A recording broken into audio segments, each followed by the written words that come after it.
close your eyes for a second. I mean it. Actually close them. Picture Las Vegas. What do you see? The Strip at 2 in the morning. Towers of glass and light, stacked against a desert sky so bright it erases the stars. Slot machines that never stop. Crowds that never thin.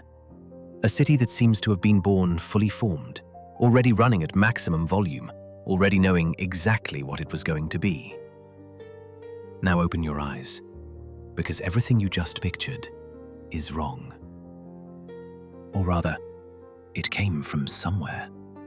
It was built by someone.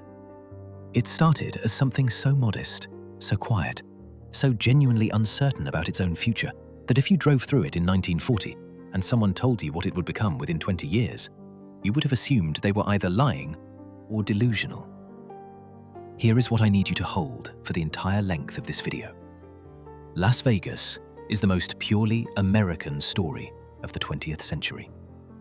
Not because of the gambling, not because of the entertainment, but because of the specific kind of thinking that built it. The willingness to make a massive, irreversible bet on something that had no precedent, no guarantee, and no obvious reason to succeed. The people who built Las Vegas in the 1940s and 1950s were not lucky.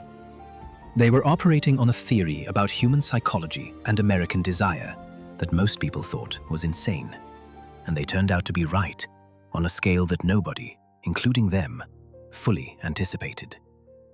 By the end of this video, you are going to understand exactly how they did it, why it worked, and what the origin story of Las Vegas tells you about how the biggest opportunities in American economic history actually get seized.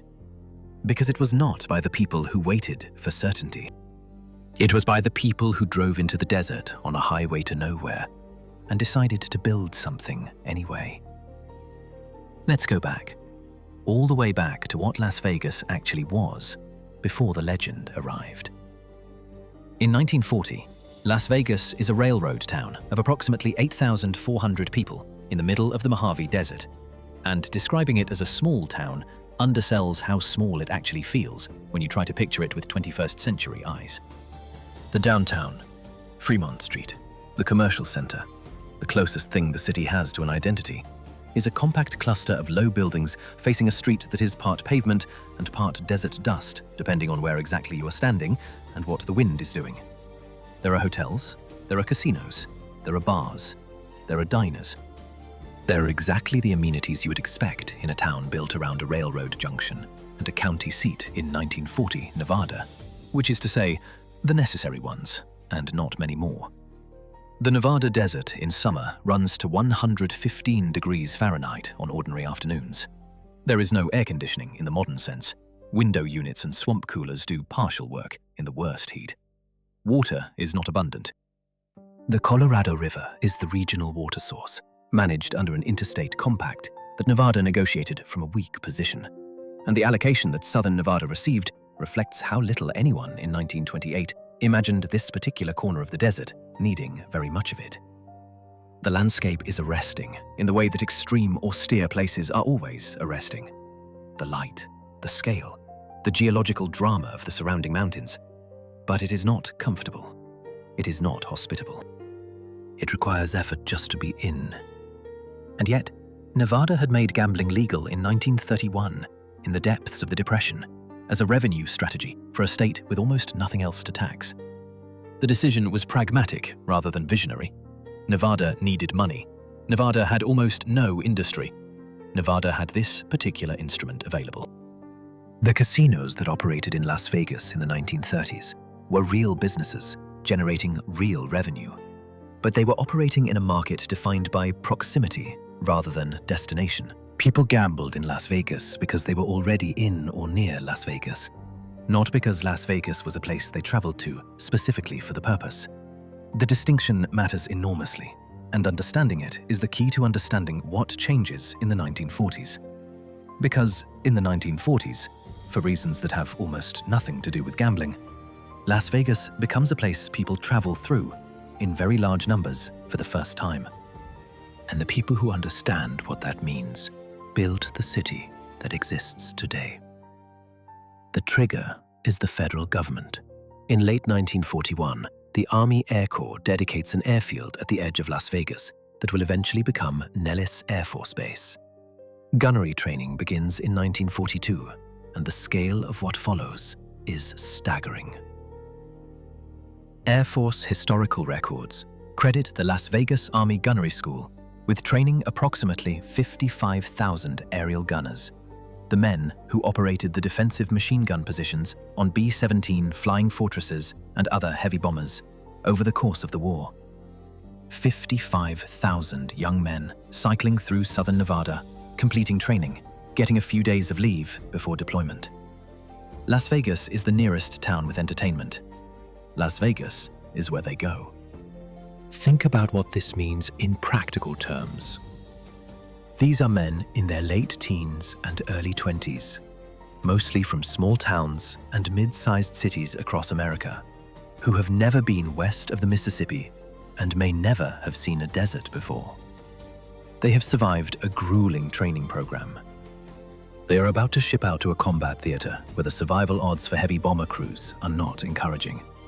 The 8th Air Force, flying out of England in 1943 and 1944, loses crews at rates that are genuinely hard to look at directly. A night in Las Vegas is not just entertainment. It is a psychological event. It is the last uncomplicated pleasure before something very complicated and very dangerous begins. They spend money with the urgency of people who are not entirely certain they will be spending money again. The local economy, the casinos, the hotels, the diners, the bars, the clubs, responds to this influx of spending power with the predictable and rational response: more capacity, more hours, more of whatever keeps these men inside and spending. Las Vegas in 1942 and 1943 is a city learning, at accelerated pace, how to be a destination rather than a stop. Almost simultaneously, heavy industry arrives in the region. Just outside Henderson, a small community south of Las Vegas that barely existed before the war, the federal government builds Basic Magnesium Incorporated, a massive production facility for magnesium metal. Magnesium is critical for wartime production. It is used in aircraft components, in incendiary bombs, in tracer rounds, in dozens of military applications that a country retooling its entire industrial base for total war requires in enormous quantities. The Henderson plant operates for 804 days and produces over 166 million pounds of refined magnesium metal. That number is worth sitting with. 166 million pounds of a single refined metal, produced in the Nevada desert, from a facility that did not exist before the war and employed thousands of workers who had to live somewhere. Those workers need housing. They need grocery stores, medical care, schools for their children, places to spend their wages on a Saturday night. The Las Vegas metropolitan area, such as it is in 1942, absorbs this workforce and the economic demand it represents. Utilities expand. Construction accelerates. The regional economy experiences the kind of growth that normally takes decades compressed into months, because the federal government is writing the checks and the timeline is the war. By the time the war ends in 1945, Las Vegas has been transformed in ways that are not immediately visible in the buildings or the skyline, but are completely legible in the numbers. The population has grown substantially. The infrastructure has expanded to serve that population. The local economy has developed a workforce, a service sector, a commercial culture oriented around the transient visitor and the spending worker. And, critically, tens of thousands of Americans from across the country have spent time in Las Vegas during the war years and carry some version of the experience home with them. This last point is the one that the histories tend to underweight. Las Vegas in the 1940s and 1950s is not discovered by its eventual customers through advertising or word of mouth or the kind of deliberate marketing campaign that a modern city would deploy. It is discovered through the experience of being there during wartime, under circumstances that make the pleasure it offers feel acute in ways that peacetime leisure rarely achieves. The men who trained at the gunnery school and spent their last stateside nights in the casinos on Fremont Street go home, the ones who come home, carrying a specific memory of a specific place that is associated with a specific emotional charge. When travel becomes possible again in the post-war years, when disposable income grows with the American economic expansion of the late 1940s and 1950s, some of them go back. And they bring people with them. But before we get to the post-war boom, we need to drive south on US Route 91 in 1941 and understand what is being built there, because it is one of the most audacious real estate bets in American business history. And it happens before anyone has any real evidence that it will work. US Route 91 runs south from downtown Las Vegas through open desert toward Los Angeles. In 1941, it is a sun-bleached two-lane highway with nothing much on either side of it for the first several miles outside the city. The road is straight, the desert is flat, the heat is real. It is not an obvious location for a resort development. It is not an obvious location for anything except driving through on the way to somewhere else. Thomas Hull is a California hotel developer who has built a chain of El Rancho motorcourt properties up and down the California coast, catering to the emerging automobile travel market.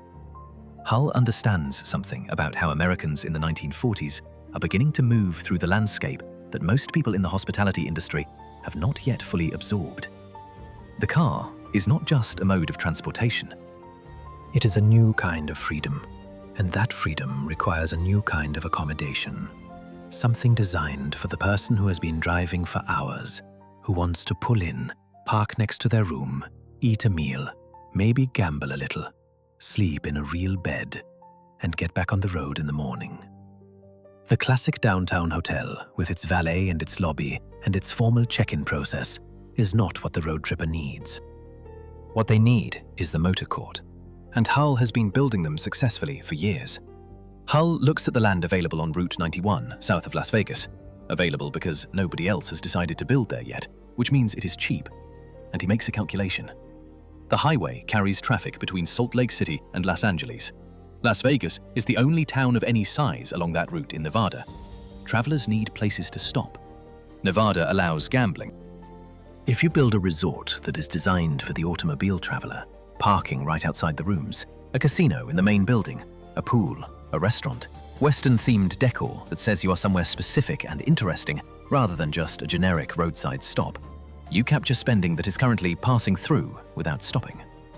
El Rancho Vegas opens on April 3rd, 1941, on the southern edge of town, and it works. Not spectacularly, not at the scale that will define the Strip 2 decades later, but it works well enough that the concept is validated, and the highway corridor is established as a viable location for resort development. Hull hires architect Wayne McAllister, who designs a windmill tower that becomes a visual landmark visible from the highway at sufficient distance to let approaching drivers begin planning their stop. The casino is in the central building. The rooms are in single-story wings radiating outward, each with a parking space directly adjacent. The whole complex is oriented toward the arriving car, in the same way that a traditional hotel is oriented toward the arriving train. The customer is the road tripper, and everything about the design acknowledges and serves that customer.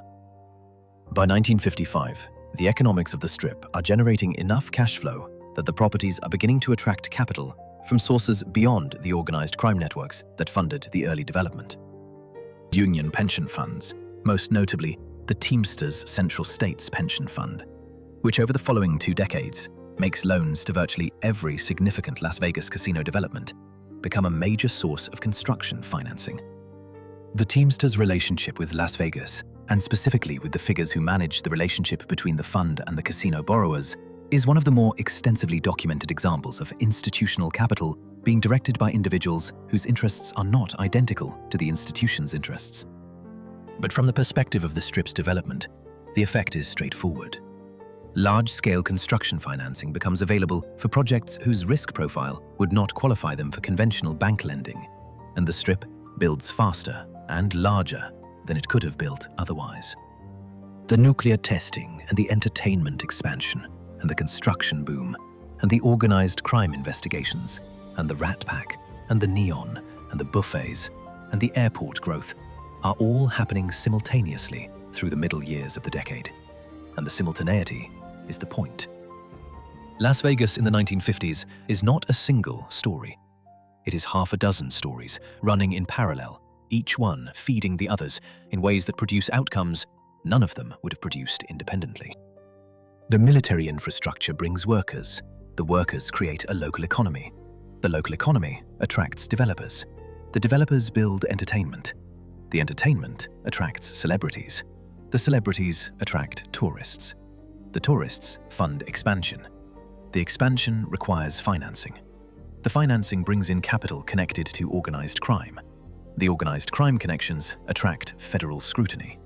The federal scrutiny generates national publicity. The national publicity makes Las Vegas more famous. The fame attracts more tourists. It is a feedback loop, and it runs faster every year through the 1950s because each component is growing simultaneously and feeding the others.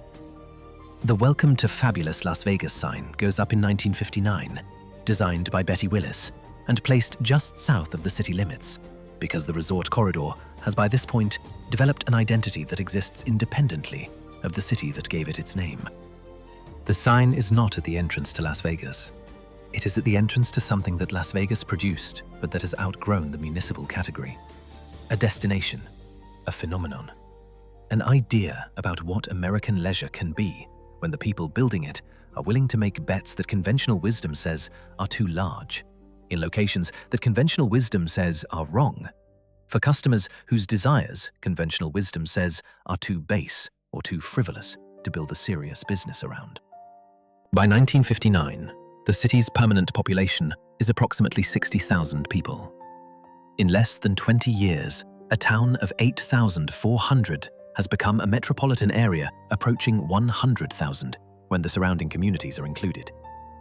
The airport that handled 36,000 passengers in 1948 handles nearly 1 million in 1959. The highway corridor that had 2 resorts in 1942 has a dozen by the end of the decade, each one larger, more expensive, and more deliberately engineered to capture and hold customer attention than the one before it. What Las Vegas figured out in the 1940s and 1950s, what the people who built it understood before anyone else did, is something that every successful entertainment and hospitality business in the subsequent decades has had to rediscover independently. People do not pay primarily for access to a product. They pay for access to a feeling. The feeling of being somewhere specific, somewhere that has decided to be maximally itself rather than apologetically restrained. The feeling of permission to stay up late, to spend freely, to pursue pleasure without the ordinary social friction that makes pleasure feel guilty or excessive in the contexts of everyday life. The feeling that the ordinary rules are, at least for the duration of your stay, suspended.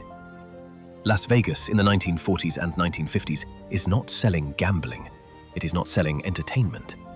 It is selling a temporary alteration in the conditions of ordinary American life. And it is doing so in a package.